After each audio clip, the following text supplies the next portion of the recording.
Et moi, je trouve le Hein? SMC, j'ai décidé d'intégrer le QML dans ce setup. En fait, Moi, effectivement, la logique du SMC, puis la logique du QML, c'est pratiquement la même chose. Donc, je réponds à la première question, puis bon, on va attaquer aussi le QML et le SMC. Donc, pour résumer, la question, en fait, sur les variantes avec les variantes du QML. En fait, le setup, on dit qu'il n'y a pas de variante, simplement. Le setup reste le même, c'est le high, le low, le high, le high et le low. Il n'y a aucune variante. La variance maintenant vient à partir du PE. En fonction des PE maintenant, il y a même en fait des PE de compression. Compression, c'est en fait, avant d'arriver, s'il va comprimer, il va faire un range. Et même dans la forme de compression, il y en a plusieurs avant d'aller en C. Donc, c'est dans ça en fait, qu'il y a plusieurs variantes. Mais personnellement, je ne vais pas dire que ce n'est pas important. Parce que dire que ce n'est pas important, je veux mentir. Mais chez nous, c'est moins important. Et on l'utilise. Je l'enseigne, personnellement, je l'enseigne lorsqu'on vient, quelqu'un vient sur le coup, je l'enseigne. Mais on ne s'attarde pas sur ça, en fait. On ne s'attarde pas sur qu'est-ce qu'il va faire avant d'arriver. Si on fait nos analyses, et puis le pied est là, tant mieux, on dessine, et puis c'est bon, ça fait joli. On sait que même sans le pied, si le marché va réagir, il va réagir. Point. Ouais. Donc, pour la question, en fait, il ne faut pas le débat forcément sur le pied en tant que tel. Mais prenez en fait le QML et essayez de l'intégrer dans la configuration globale de votre façon de travailler. Si vous voulez travailler en continuation, essayez de voir en continuation comment votre QML se comporte. En renversement, comment ça va se comporter. Et j'ai pris l'exemple sur moi, personnellement. Voilà, moi, parce que moi, je fais les deux. Aussi rarement, je fais les renversements. Marie a fait de trouver les renversements. Donc, comme je sais que c'est un renversement, j'ai d'autres éléments pour me rassurer que voilà, c'est bon. Mais en continuation, je n'ai pas besoin de faire des éléments de renversement pour trouver la continuation. Donc, je le plus simplement. Et aussi, je n'ai pas besoin de piller. Peu importe la forme de piller qu'on va faire, une fois que la tendance globale elle est saine, une fois que je vois que j'ai mes SDP, c'est-à-dire j'ai mes zones, j'ai mes niveaux de difficulté qui sont déjà bien mitigés, bien propres, je sais que c'est bon. Il n'y a aucune liquidité pour lui pas aller chercher, c'est bon. On fonce seulement, et puis on va écouter, on va avancer, c'est plus. Voilà comment moi je fais. Voilà. Donc maintenant, SMC et puis QML. Je dis en fait, QML, SMC, c'est la même chose. Pour nous, hein, pas forcément pour ceux qui ont parti les méthodologies, mais pour nous, c'est la même chose. Et on les loge même dans la grande famille des figures chatistes. Ça va paraître bizarre de dire que voilà, SMC, QML, ce sont des figures chatistes. Mais ce sont des figures chatistes en réalité. Parce que si on accepte que écouter épaule, c'est figure chatiste, en quoi le QML ne sera pas une figure chatiste? Et en quoi POSPY ne sera pas figure chatiste? Parce qu'on décide, c'est un schéma chatiste qu'on va identifier sur les marchés. Il n'y a aucune différence avec peut-être épaule, ou bien avec flag, ou bien avec les figures de compréhension triangle, ISO, ça n'a aucune différence, simplement. Ouais, un peu. Maintenant, si vous trouvez QML et vous voulez dans votre méthodologie, mettez l'accent sur vous trouvez avec SMC. Voilà comment on peut le faire en fait. Essayez de voir au moment où vous avez un niveau de cassure ici, vous avez ici. Peut-être ce qu'on peut ajouter déjà, si vous êtes le SMC, vous savez que là, il faut que ça soit mitigé en fait. Donc là, vous avez un niveau de mitigation qu'on appelle couramment le SDP. Donc le SDP ici, pour ça, vous allez avoir un SDP, vous allez avoir une mitigation. Donc des fois, est-ce que peut-être vous n'avez pas un stopping à ce niveau? Et là, si vous avez un stopping à ce niveau-là, vous avez vous avez le low, le high, le low et le high, high. Et attendez encore, peut-être si vous êtes dans un cas de continuation, et c'est un truc comme ça,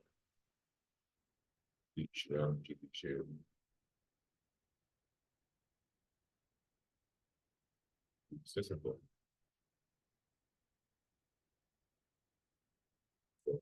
Donc, ici, par exemple, vous êtes dans un cas de communication.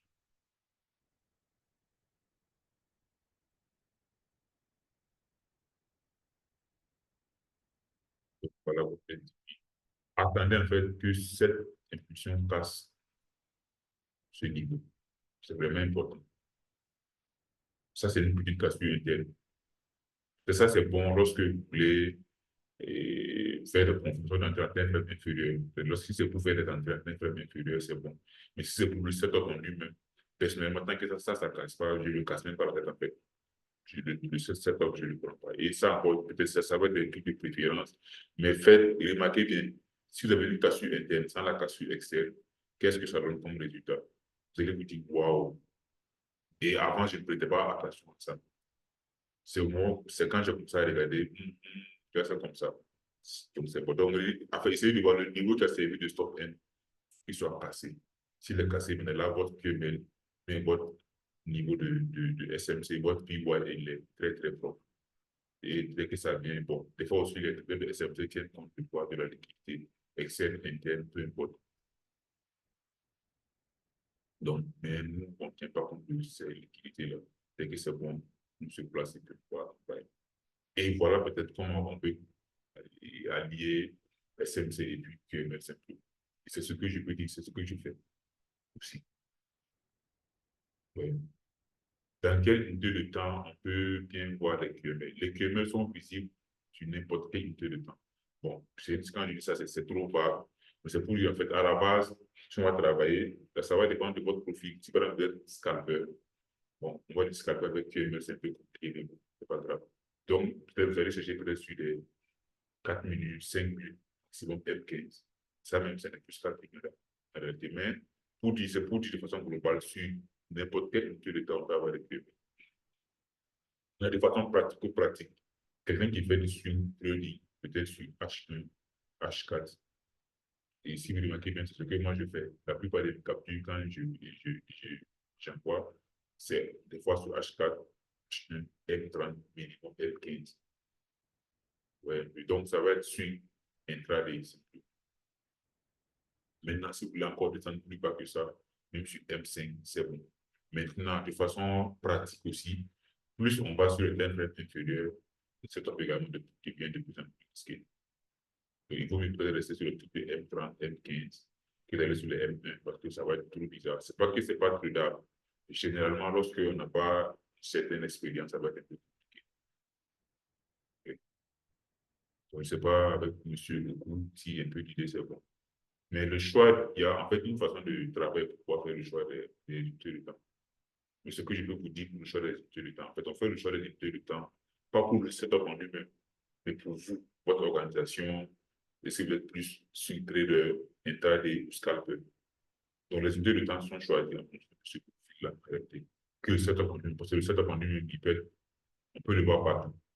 C'est vrai, peut-être sur certaines unités de temps, il va être plus suivi à trader, plus sûr que d'autres, mais on peut le voir sur plusieurs unités de temps, simplement.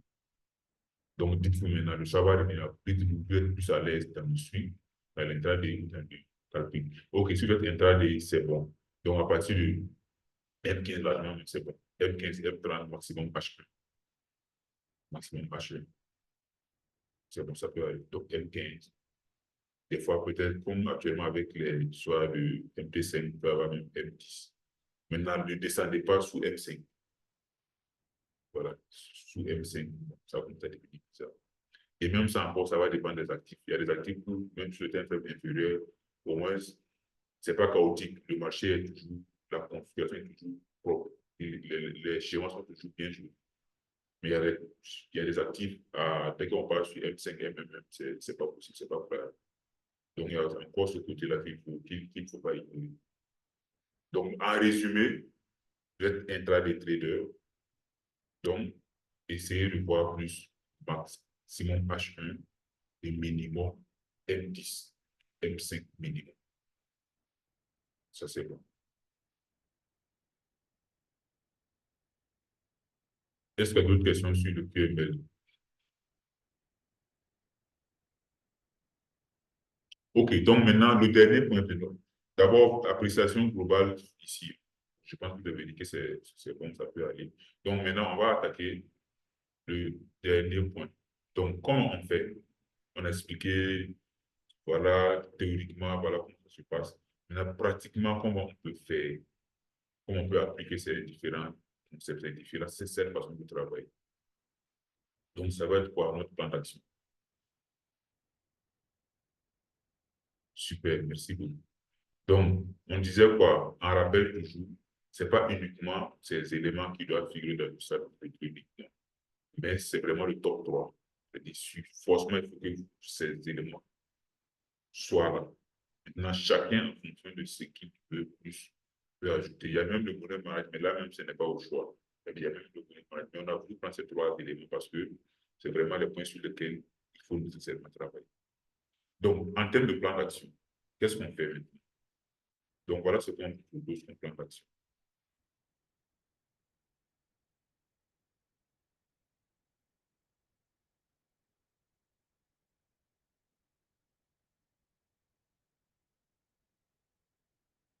Donc, premier point, c'est quoi?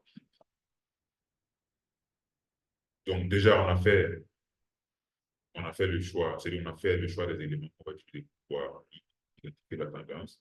On a fait également le choix de nos setups. Et puis aussi, l'idée, n'allez pas choisir le setup pour un début. Même si vous avez des setups en réserve, déjà, il ne faut pas que ça dépasse 3. Mais au moins, commencer avec un, c'est bon. Ou si vous avez fait le choix des entrées, même au niveau des entrées également, de ne dépasser pas 3, parce que faites plus le setup, faites la stratégie est complexe, plus ce sera difficile à appliquer. Donc, allez-y sur les trucs qui sont simples. Vous allez voir, plus c'est simple, plus c'est facile à appliquer, et mieux vous allez être à l'aise sur le marché. Donc, premièrement, ça va être quoi? Il faut qu'on s'organise légèrement. Donc, on va d'abord, le premier plan d'action qu'on va mettre en place, c'est quoi? Le premier élément, c'est vrai, ça s'apparente à la stratégie, mais ça va être peut-être une petite répétition. Mettez en fait sur papier votre plan de trading, ou bien votre stratégie, simplement. C'est la même chose. Plan de trading, stratégie, c'est la même chose. Donc, premier point, mettez en fait tout ce qu'on a dit là, essayez vous-même de l'adapter à vous. Essayez de faire ça avec un calepin, stylo, essayez de réfléchir. Comment je vais mettre ça sur papier? Quels sont les éléments qui me conviennent? Prenez un bon week-end, prenez point par point la tendance. Est-ce que c'est que le type de vous raconte? Est-ce que c'est faisable? Allez-y tester quoi. Je prends un bon week-end, je vais voir la tendance. Est-ce que réellement, si je vais appliquer les choix de IB 13 avec la configuration de bougie, est-ce que c'est bon? IB 50, voilà. Enfin, essayez de voir ce que c'est bon. Si c'est bon, premier point, c'est OK. Donc, maintenant, qu'est-ce que vous allez choisir dans ça? Faites le choix. C'est encore intéressant. Moi, j'ai fait mon choix. Moi, je n'utilise pas le setup pour pouvoir identifier ma tendance. Je le fais très, très rare. Très, très rare. Peut-être des fois, ça saute aux yeux sur le gars et OK, là, c'est bon. Voilà ce que moi, j'utilise. Mais ça, c'est moi. Voilà. Donc, essayez de voir chez vous quels sont les éléments qui vous parlent le plus. Ouais. Donc, une fois que j'élabore mon plan, je tiens compte de minimum ces 3 éléments. Minimum, c'est ces 3 éléments. Et je ne vais pas aller plus que ça, hein, mais ne dépassez pas 5. À la limite, maximum 5, c'est bon. Donc, un plan à 5 niveaux maximum. Donc, vous allez parler de la tendance, du secteur, de l'entrée, peut-être le money management et quoi encore. Peut-être essayer de voir un point important que vous allez ajouter simplement. Donc, pour faire votre plan de trading, ou bien pour encore mettre stratégie de trading, tout marche, peu importe. Le deuxième élément maintenant du plan d'action, c'est quoi? Il faut que vous mettez en place un mini-système d'organisation. On va dire une mini-système, ou un mini-système, c'est un système, donc un mini-système d'organisation. Je vais m'enlever mini là, je vais mettre organisation simplement. Donc, il faut que vous mettez en place un système d'organisation. Ici, je veux dire quoi? Essayez de voir vous, en fonction de votre disponibilité, en fonction de vos objectifs sur les marchés, en fonction du choix également de cet homme que vous avez fait pour faire votre plan de trading. Comment je peux m'organiser avec ça? Du lundi, ou du 1 au 1, comme on aime dire en fait, simplement. Et de chaque semaine, ma semaine commence par quoi? Elle finit par quoi? Donc, juste pour orienter un peu, je peux dire, voilà, le week-end, au niveau de l'organisation, c'est à quel moment je fais mes analyses de marché. Je peux choisir soit vendredi, soit le vendredi, samedi, dimanche. Mais d'après un de nos formateurs, il y a un trader qui vient un lundi matin en train de faire des analyses. Ce n'est pas un trader, c'est un présenté. Et je suis parfaitement d'accord avec lui. C'est un trader qui vient lundi matin en train de faire des analyses. C'est un présenté. Sauf en cas de force majeure, bien sûr, ça peut arriver. nous sommes des êtres humains. Mais si dans votre plan, c'est lundi matin, il faut venir faire les analyses, et que là, c'est pas bon. On fait les analyses à froid, à tête reposée, au moment où les graphiques, surtout sur le forest, le graphique ne bouge pas. C'est vraiment l'idéal, en fait. Donc, on fait les analyses du week-end. Donc, essayez de voir dimanche et samedi nuit, excusez-moi, vendredi nuit, samedi, dimanche, faites le choix. Donc, vous faites les analyses simplement. Donc, à quel moment je fais mes analyses? Et quand je parle dans l'analyse également, il y a des étapes, en fait. La première étape, c'est quoi? C'est d'identifier la tendance. Donc, lorsque je vais analyser, je vais chercher à voir quels sont les marchés qui ont des tendances saines. Je les mets du côté, je vais les noter au niveau de mon journal de trading. Je vais tel marché, il est important à suivre. Donc, tout d'abord, dégager la tendance. Donc, je fais les analyses, dégager la tendance. Et une fois que la tendance est dégagée, je cherche encore le setup. Est-ce que je vois le moment de setup? Parce qu'on peut avoir la tendance, mais il n'y a pas le setup. Donc, je note sur tel marché euro-USD, la tendance est celle. Donc, mais je n'ai pas le setup. Ce n'est pas grave. Ou bien peut-être AUD4, la tendance est là. Et également, je vois un setup. Vous voyez un peu l'idée. Donc, l'important de faire les analyses, c'est pour pouvoir identifier la tendance. Sélectionner en fait les marchés qui sont bons. Là, lorsque je viens lundi, mardi, mercredi, je m'en fous en fait des autres marchés. Je suis focus sur là où c'est important, là où la tendance est saine. Donc, je ne me serai pas, en fait, je ne vais pas me laisser paraître par le marché pour rien. Parce que si on ne fait pas ce travail en amont, je viens lundi, mardi, j'ouvre ma plateforme, je vois que tout est n'importe quoi. Et peut-être qu'en termes de discipline, ce n'est pas ça. Donc, le marché me laisse des M2 au hasard, paf, je saute là-dessus, on joue les SL au hasard. Ouais, donc, si le travail est bien organisé, c'est bon. Donc, le week-end, j'ai fait mes analyses, certifie mes tendances, mes setups, et puis c'est bon. Maintenant, je suis mon signal de trading, je vais noter ça et ça et ça à soulever. Et en plus, je fais les captures. Donc, un troisième point maintenant, c'est pour faire les captures. Les captures, ça va servir après. OK, donc une fois que j'ai fait ça, c'est bon. Donc, une fois que j'ai la tendance, le setup bien défini, je fais la capture de là où je vais rentrer. Et puis, je capte. Donc, ça, c'est le côté analyse.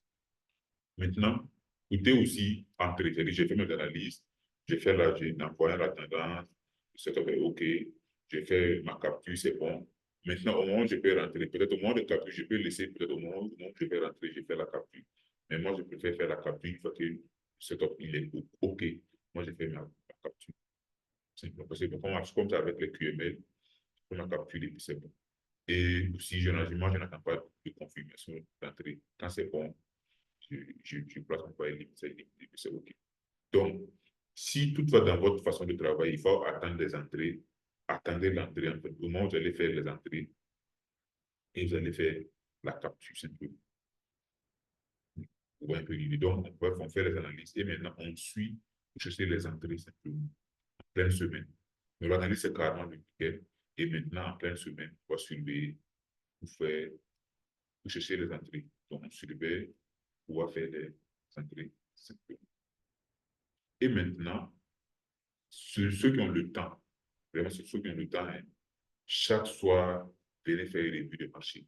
Et je viens voir, est-ce que l'USD n'a pas laissé de configuration? C'est vrai, j'ai fait l'analyse de week-end, mais ça va servir toute la semaine. Des fois, même, c'est pas suffisant pour toute la semaine. Peut-être des fois, à partir de mercredi, généralement, il faut revenir encore pour faire les analyses. Mais celui qui n'a pas le temps, même avec ça, c'est bon. Si vous n'avez pas le temps, ne forcez pas. Mais celui qui a le temps, mais qui n'est pas trop disponible, cherchez, en moyenne mercredi.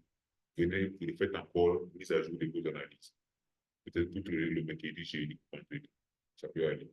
Parce que l'analyse faite le dimanche ou bien le samedi, là, c'est pas évident que ça couvre toute la semaine. OK. Donc, maintenant, pour celui qui est encore disponible à le temps, chaque soir, revenez, faites des mises à jour. En fait, revoyez les marchés. Qu'est-ce qu'on peut avoir comme opportunité pour demain, après-demain, maximum les 3 prochains jours. Simplement. Donc, prévoyez ça en fait. Donc, la mise à jour de vos analyses. Mise à jour de vos analyses. Soit celui qui a le temps, donc celui qui n'est pas bien disponible, une fois par semaine, en plus en fait du week-end, une fois par semaine. Celui qui a le temps, chaque soir, il va regarder, en tenant compte de ce qu'on a vu ici. Simplement. Et là, il va encore noter ses différentes tendances, les setups, comme ce qu'on a fait ici, avec la capture. OK, donc une fois qu'on fait l'analyse, on suivait, il faut maintenant faire quoi? Il faut faire un petit bilan. Donc, peut-être je vais mettre carrément le bilan à part parce que c'est un point très, très important de votre l'organisation. Donc, ensuite, une fois maintenant qu'on fait ça, il faut qu'on trouve le temps de pouvoir faire le bilan. Et le bilan aussi, ça se fait idéalement le week-end, avant même les analyses. Et avant de dire, je prépare la semaine, faites le bilan de la semaine passée. Voilà pourquoi on va utiliser ces captures maintenant. Donc, les captures qu'on a utilisées, tout ce qu'on a noté dans notre journal, et peut-être encore un point important. En fait, je veux pas que ça soit surchargé, mais bon. En fait, mettez votre journal à jour. Donc, le journal de trading, notez tout ce que vous faites. Notez tout. Vous voyez un peu. Donc, dans l'organisation, une fois que vous prenez un trade, notez au niveau du journal. Une fois que vous avez une analyse bien faite, le setup est clair, même si vous n'avez pas tradé, vous êtes dans le journal et revenez voir qu'est-ce que le marché a fait après. Donc, au niveau du bilan, il faut que vous revoyez les captures qui ont été faites. Est-ce que le marché a respecté le plan? Est-ce que ça n'a pas respecté? Et l'intérêt de faire du bilan, c'est quoi? Que ça ne soit pas trop, trop difficile pour tout le monde. Parce que si on va aller très loin pour faire le bilan, c'est vraiment complexe en fait. Mais on ne va pas trop compliquer les choses pour le. Essayez de voir seulement avant, après, simplement. Essayez de voir vos captures avant et après. Donc, avant, voilà la capture que j'ai faite. Après, voilà ce que le marché a eu à faire après. Donc, juste avec ça, vous pouvez voir est-ce que, même sans aller en profondeur, est-ce que c'est bon, est-ce que ce n'est pas bon. Mais si vous voulez aller plus en détail encore, essayez de regarder pour cette en fait, de façon concrète, quels sont les éléments qui ont fait que ça a donné, quels sont les éléments qui ont fait que ça n'a pas donné. Donc, il faut que vous analysez en détail vos analyses. Bon, vraiment, excusez pour la tautologie. Donc, il faut que vous analysez à fond, en tenant compte de quoi? En tenant compte de votre checklist. Je vais ici, checklist. La checklist, c'est quoi? Lorsque vous allez mettre en place ici le plan de trading en tenant compte de tous ces éléments-là, vous allez mettre en place des différents points. Je pense qu'on a abordé au niveau de la stratégie. Donc, qu'est-ce que je vais voir pour aller en buy ou en sell simplement? Donc, énumérer en fait des points clés. Je prends peut-être, on peut dire quoi? Peut-être quelqu'un qui fait du QML. Peut-être en termes de tendance, qu'est-ce que je vais voir? Peut-être je vais voir les tests, je mets quoi? IEB 13. Un exemple, je prends IEB 13 plus RCB. Un exemple, je prends comme ça. IEB 13 plus RCB. Peut-être je vais voir QML avec STP. Donc, QML plus STP. Donc, ce sont les éléments que moi, je vais réunir pour dire, voilà, mon plan, il est valide en fait par rapport à ma stratégie. Tous les éléments que je vais voir pour trouver ce setup-là sont valides. C'est ça qui est la checklist. Donc, essayez d'analyser vos captures, votre analyse, ce que vous avez fait en fonction de la checklist. Est-ce que ce que j'ai pris, le truc que j'ai pris là, est-ce qu'il respecte même la méthodologie? Est-ce que ce que j'ai pris, est-ce que ça respecte la méthodologie? Quels sont les éléments que je n'ai pas respectés? Et dans la checklist, quels sont les éléments les plus importants? Et ça doit sortir au niveau du forcément. Et maintenant, on fait quoi? Des perspectives simplement. Ou bien une mise à jour de votre checklist. Donc, des perspectives où dit voilà, concrètement, qu'est-ce que je vais changer? Qu'est-ce que je dois faire demain pour améliorer la façon de travailler? Donc, voilà comment, c'est vraiment de façon, c'est pas, c'est façon sommaire, mais néanmoins avec ça, je pense qu'on peut améliorer un peu notre stratégie sur les marchés. On n'a pas voulu compliquer, complexifier la chose, mais avec ça, je pense que c'est pertinent. C'est aussi facile à appliquer. Pourtant, je dis facile, pas facile, mais peut-être simple à appliquer surtout. Voilà. Il y a des choses que vous allez faire une fois.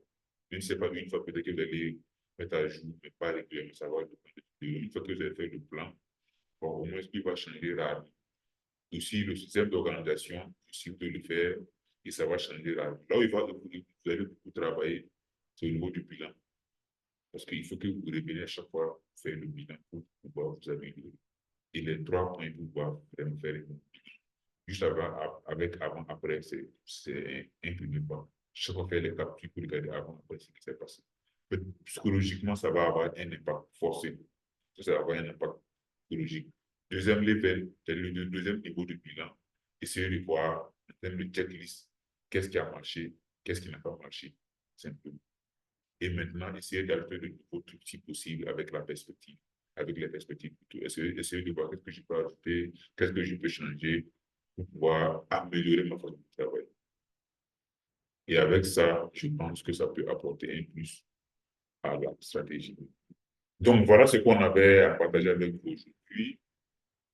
Donc, on était 8, mais combien là? Il y a d'autres, j'étais éponge.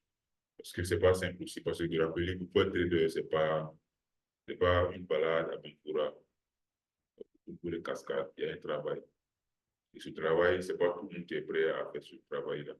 Parce que lorsqu'on parle de trading, bon, on se dit c'est l'argent beaucoup, voilà, c'est juste peut-être comprendre deux, trois trucs sur les marchés, plusieurs comme ça, télécharger les dollars. C'est pas ça, en fait. C'est juste une profession, c'est une activité comme les autres. De la manière où pour devenir avocat, pour devenir ingénieur en informatique, pour devenir médecin, pour devenir infirmier, c'est de la même manière encore en dessous pour devenir trader rentable. Donc, voilà, déjà, il y a d'autres qui ont dit, bon, c'est normal. Ouais, un peu. Donc, est-ce que déjà, vous trouvez que ça a du sens pour vous? Est-ce que c'est applicable? Est-ce que c'est logique? Donc, quelles sont vos appréciations sur ce qu'on vient de voir aujourd'hui, sur les 3 points? Est-ce qu'avec ça, on peut améliorer notre façon de travailler? Parce qu'on a dit en fait que le but, finalement, c'est de pouvoir aboutir à un plan d'action concret. Que ça ne soit pas de la théorie, mais des trucs concrets qu'on peut apprendre et appliquer. OK. Vos appréciations, comment vous trouvez ça? Également, cette proposition aussi, allez-y. S'il y a des trucs que vous appliquer, puis c'est bon, allez-y, proposez. D'accord, merci, très bien expliqué. Oui, praticable, c'est logique. Merci bien.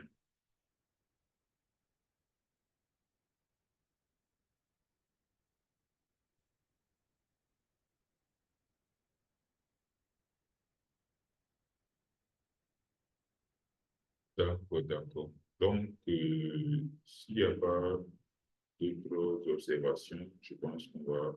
OK, très bien expliqué. Merci à vous, M. Lanté. Donc, est-ce qu'il y a des questions maintenant? D'autres pratiques? Est-ce qu'il y a des questions? Il nous reste 9 minutes. Là, ça va être la dernière phase en même temps. S'il y a des questions, on va les prendre.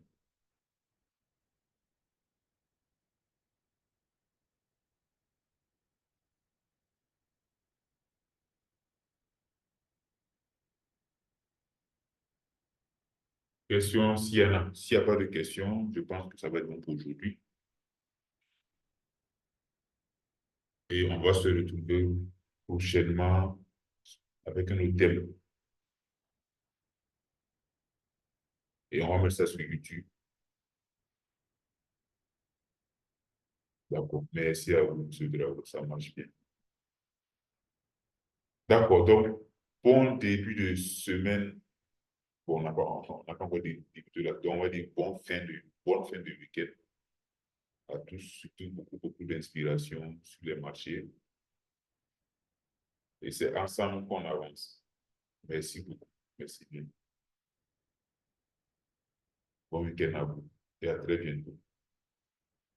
Également sur YouTube, n'hésitez pas d'aller commenter, liker et partager pour donner de la force à ce qu'on fait. Parce que si vous appréciez, ça nous permet de revenir encore chaque fois pour pouvoir travailler. Mais si on fait, bon, on sent pas aussi l'intérêt surtout. Si c'est intéressant, vous montrer que c'est intéressant, voilà. Nous aussi, on va continuer à partager le peu qu'on connaît. Donc, bon week-end à vous et à très bientôt.